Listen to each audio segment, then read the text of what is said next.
We all learnt about the transatlantic slave trade in school, but we didn't learn how it started or how far back it goes, so let me fill you in. So contrary to popular belief, Sub-Saharan Africa was home to three great empires that rivaled any contemporary European or Arab state of the time. Civilization started a lot later here than the rest of Eurasia, but around 300-ish AD, farmers near the Niger River, hoping to protect themselves from ever more powerful nomadic tribes, banded together and started the Kingdom of Ghana.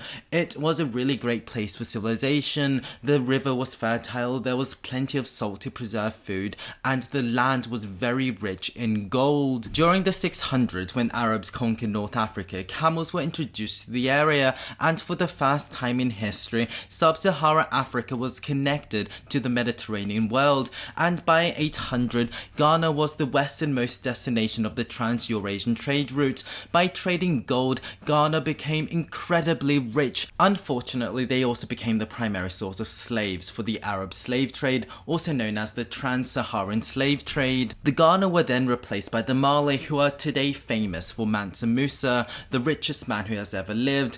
Yes, much of his wealth came from trading gold and salt, but often ignored is his slave trading with the Arabs. It was during this time Arab historian Ibn Khaldun wrote, "The only people to accept slavery are the Negroes because of their lower degree of humanity, their place being closer to the animal stage." Then in the 1400s, the Songhai started replacing the Mali. They peaked with Askia the Great, who took power in 1492-1493. Now this was the year that something else monumental happened on the other side of the world. Christopher Columbus had just discovered the Americas. Keep that in the back of your mind. Near the end of his reign, he started going blind, and his power was usurped by one of his sons, Musa, and this illegitimate palace coup resulted with a terrible civil war that lasted 2 decades. It decimated the population, trade routes and gold mines. The economy was in tatters, and these African armies were also very dependent on cavalry, and these horses had to be imported from North Africa and Europe at great expense.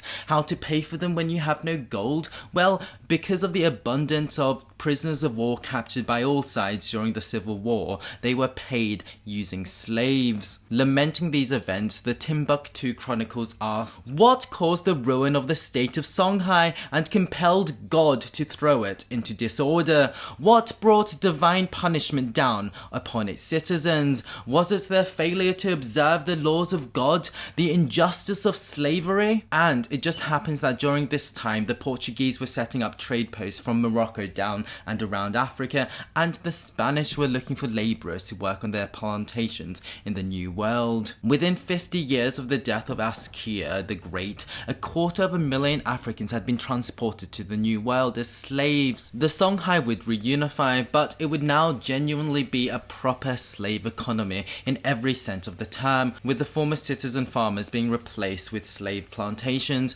and the main export being slaves. In 1583, the empire would fall again, and the Arab Moroccans would invade, sack and pillage the remains of the empire, leaving a destitute, divided and damaged populace who devolved into small tribes, selling slaves to the Europeans and the Arabs. By the 19th century, 12 million people from West Africa would be sold into the transatlantic slave trade, and perhaps 17 million were sold into the Arab one. West Africa was ruined. And on that somber note, thanks for listening.